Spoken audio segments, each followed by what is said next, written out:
ఓం నమో భగవతే వాసుదేవాయ. ఆత్మబంధువులందరికీ నమస్కారం. విష్ణు సహస్రంలో 664వ నామం బ్రహ్మ అన్నారు. బ్రహ్మ అంటే సృష్టించేవాడని మనకు తెలుసు. గొప్ప వ్యాప్తి, గొప్ప బృహత్ అంటే గొప్ప అనే అర్థం వస్తుంది. గొప్ప రూపుడైనటువంటి స్వామి అంటే ప్రవృద్ధి రూపుడైన స్వామి అంటారు. మరి ఇన్ని రూపాల్లో అనేకం, అసలు చెప్పటానికి అలమిగానన్ని గొప్ప రూపాల స్వరూపుడు. మరి అలా ఎప్పుడూ వృద్ధి అవుతూనే ఉంటుంది సృష్టి. ఆయన అలా చేసి వదిలేయలే. మళ్ళా ఆ సృష్టి కార్యక్రమాన్ని మళ్ళా జీవుల ద్వారానే, ఆ జీవుల్లో ఉండి ఆ జీవుల ద్వారా ఆయన సృష్టి కార్యక్రమాన్ని నిర్వర్తిస్తున్నాడు. అలా వృద్ధి పొందుతూనే ఉంటుంది. అది అనంతమైనది. అంటే అనంతమైనది అంటే అంతం లేదా ఆ సృష్టికి? అంటే ఉంది. అది ఆయన అంతం చేయాలనుకున్నప్పుడు అంతం చేస్తాడు. మనం ఇప్పుడు లెక్క పెట్టలేం కదా. ఇప్పుడు కొన్ని అబ్బో ఈ లెక్క పెట్టమన్నాం అనుకోండి, బియ్యపు గింజలు మనం లెక్క పెట్టగలమా?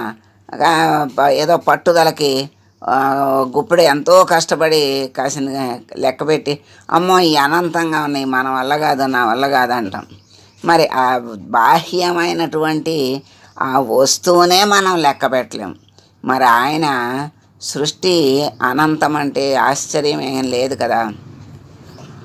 అందుకని అనంతమైనటువంటి సృష్టిని, అంటే చెప్పలేనంత, లెక్కలేనంత సృష్టిని ఆయన జీవుల ద్వారానే, జీవుల్లోనే ఆయన చేరి, ఆయన ఉండి ప్రేరేపణ చేసి ఆ సృష్టికి కారణమయ్యి, సృష్టి రూపంలో మళ్ళీ వ్యక్తమయ్యి, మళ్ళీ పెరుగుతూ ఆ విధంగా ఈ సృష్టిని ఎంతో వృద్ధి చేస్తున్నాడు పరమాత్మ.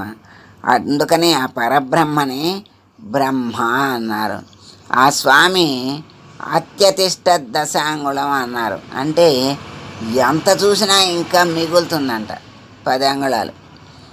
అంటే అందుకే మరి ఆ శివుణ్ణి ఆది అంతాలు తెలుసుకోవాలని బ్రహ్మగారు విష్ణుగారు బయలుదేరి మరి ఎంత వెళ్ళినా అక్కడ ఎక్కడ తెలియట్లే. తెలియకపోతే విష్ణుమూర్తి వచ్చి నేను తెలుసుకోలేకపోయానని చెప్తాడు. బ్రహ్మగారు మరి మధ్యలో కనపడిన మొగలి పువ్వుని, మరి ఆవుని, తామర పువ్వుని, ఇట్లా అవి కనపడితే మొగలి పువ్వు తామర పువ్వు కాదు, మొగలి పువ్వుని కనపడితే నాకు సాక్ష్యం రండి, నేను శివుడి అగ్రభాగాన్ని చూశానని చెప్తాను, మీరు సాక్షిగా ఉండండి అని అంటాడు. అప్పుడు వచ్చి నేను చూశానంటే వీళ్ళు సాక్షులుగా నిలబడతారు. ఆయన చూడలేడని తెలుసు. అందుకే మొగలి పువ్వుకి పూజకి పనికిరావని చెప్పాడు. మరి గోవునేమో అది తోకతో చూడలేదని చెప్పి తలతో చూసినట్లు ఊపిందట. అందుకని నీకు పృష్ఠభాగం పూజకి అనర్హం, అర్హత ఉంది అని చెప్తాడు. అట్లాగే ఈ రెండు చెప్పిన సాక్ష్యం ఆయనకి తెలుసు కదా. ఈ రెండిటికి అట్లా శాపమిచ్చి బ్రహ్మగారికి నీకు, ఆయనకు కూడా పూజార్హత లేదు, గుడి లేదని చెప్పి శపిస్తాడు. అంటే బ్రహ్మకైనా తప్పలేదు తప్పు చేస్తే అనుభవించడం అనేది. మరి ఆ బ్రహ్మని సృష్టించింది ఈయన గనక ఆయన్ని నేను చూశాను అని చెప్తే ఎట్లా సాధ్యమవుతుంది? కనుక ఆయన చూడలేడు గనక ఆయనకి తెలుసు ఇవన్నీ అబద్ధపు సాక్ష్యాలు అని తెలుసు. అందుకని ఆయన బ్రహ్మకే శిక్ష వేసినట్టే కదా. ఎవరైనా తప్పు చేస్తే ఎవరికైనా తప్పదు తిప్పలు అంటారే, శిక్ష అనేది ఎవరికైనా ఒకటే, బ్రహ్మకైనా ఒకటే, బ్రాహ్మణుడికైనా ఒకటే, మరి చండాలుడికైనా ఒకటే అని మన అందరికీ కూడా ఎవరు తప్పు చేస్తే వాళ్ళకి శిక్ష తప్పదు. అంతేగాని కాకపోతే ఏంటంటే తెలుసో తెలియకో చేస్తే పరమాత్మని అన్యథా శరణం నాస్తి త్వమేవ శరణం మమ అని ఆయన్నే వేడుకుంటే ఆయన దయతో దాన్ని మన్నించితే అప్పుడు మన పాపం పరిహారం అవుతుంది. అప్పటిదాకా ఆ పాపం పరిహారం అవదు. అందుకనే ఆయన యొక్క సృష్టిని ఎవరు మరి బేరీజు వేయలేరు, ఆయన రూపాన్ని బేరీజు వేయలేరు. ఇంత అంతా అని మరి బృహద్రూపుడు అంటే ఈ అన్ని రూపాలు ఆయనయే, ఈ సృష్టి వ్యాప్తంతా ఆయనదే కనుక సత్యం జ్ఞానం అనంతం బ్రహ్మ అనే వేదవాక్కు. అది సత్యం అంటే ఎప్పుడు మరి మార్పు లేకుండా ఉండేది. జ్ఞానం అంటే ఆ సత్యాన్ని తెలుసుకునే జ్ఞానమే అసలైన జ్ఞానం. అనంతము అంటే అనంత స్వరూపుడు పరమాత్మ, జ్ఞానస్వరూపుడు పరమాత్మ, సత్యస్వరూపుడు పరమాత్మ. ఈ మూడు స్వరూపాలు కలిగినటువంటి పరమాత్మే బ్రహ్మ అని మనకి శృతి చెప్తోంది.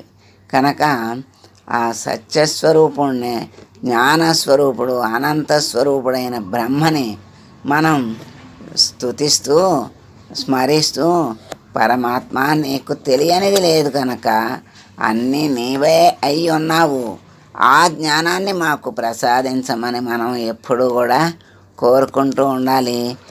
దానివల్ల ఆయన ఆ జ్ఞాన మార్గాన్ని చూపించి జ్ఞానాన్ని కలగజేస్తాడు. మరి తను జగత్తంతా నిండి ఉన్నాడు గనక దాన్ని బృహత్తరం చేస్తూ మరి వ్యాప్తి చేస్తూ ఉండేటువంటి స్వామి గనక ఆయన్ని బ్రహ్మ అన్నారని చెప్తున్నారు. అందుకని అటువంటి బృహద్రూపుడు, ప్రవృద్ధి రూపుడు, వ్యాప్తి రూపుడు, సత్యస్వరూపుడు, మరి ఆ జ్ఞానస్వరూపుడు, అనంతస్వరూపుడు అయినటువంటి బ్రహ్మను మనం ఎప్పుడు కూడా స్మరిస్తూ నేను ఈ శరీరం నేను అనేటువంటి భావం నుండి ఆ అంతర్యామిగా ఉన్నటువంటి ఆ పరబ్రహ్మ స్వరూపమే నేను అనేటువంటి జ్ఞానములో నడుచుకున్నట్లయితే ఆయనకి ప్రీతి పాత్రులమవుతాం. మన హృదయంలోనే ఉన్నటువంటి ఆ స్వామి మనకు అర్థమవుతాడు, దర్శనమవుతాడు. దర్శనం అంటే ఆ జ్ఞానముతో అంతటను ఉన్నటువంటి ఆ అంతర్యామిని చూడటమే మనకు ఈ కలికాలంలో దర్శనం. మనకి మాత్రం మన స్మరణకు, మన జ్ఞానానికి దొరికే దర్శనము అదే. అమ్మ దర్శనం దొరుకుతుంది అన్నారు, నాకు దొరకలేదు అంటే దొరకలేదు అనుకుంటే దొరకలేదు, దొరికింది అనుకుంటే దొరికింది, ఉన్నాడు అనుకుంటే ఉంటాడు, లేడు అనుకున్న వాడికి లేడు అని గంట కొట్టినట్టు చెప్పారు పెద్దలు. కనుక మనకు ఉన్నాడు, ఉన్నవాడిని మనం చూడాలి. మనం చూడటమే మనకు కలిగే దర్శనం అని తెలుసుకోవాలి. ఇక్కడ పరమాత్మ మరి బృహద్రూపుడు, మరి వృద్ధి రూపుడు, జగత్ రూపంగా వ్యాప్తి చెందేటువంటి స్వామి, వ్యాప్తి అయినటువంటి జగత్తు నిండా నిండి అంతర్యామిగా నిండి ఉన్నటువంటి ఆ బ్రహ్మస్వరూపుని మనం ఏమని వేడుకోవాలి అంటే, అంతటా నిండి ఉన్నావు, నాలోనూ ఉన్నావు, అంతటా నిండి ఉన్న నిన్ను, నాలో ఉన్నటువంటి నిన్ను నేను చూడగలిగే శక్తి సామర్థ్యాలను నాకు ప్రసాదించు స్వామి అని వేడుకుంటూ మంగళం పాడదాం. మంగళం కౌసలేంద్రాయ మహనీయ గుణాత్మనే సర్వలోక శరణ్యాయ సాధురూపాయ మంగళం. ఓం